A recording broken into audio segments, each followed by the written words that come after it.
Another day, another ulam tayo ngayon. Ito yung ulam natin. Magdingding tayo ng saluyot. May 4 na pirasong galunggong. Yan.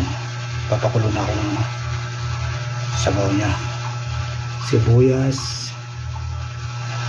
paminta, kamatis, tsaka luya.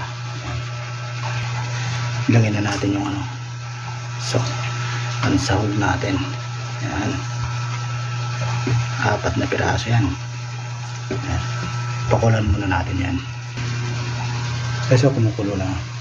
Ilalagay natin tong bagoong panimpla natin tsaka kalamansi para may asin.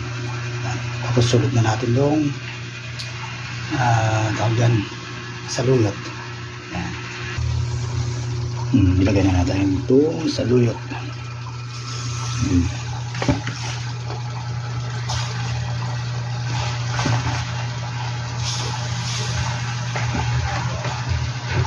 After 5 minutes, okay na. Kain na mamaya. Thank you for watching, guys.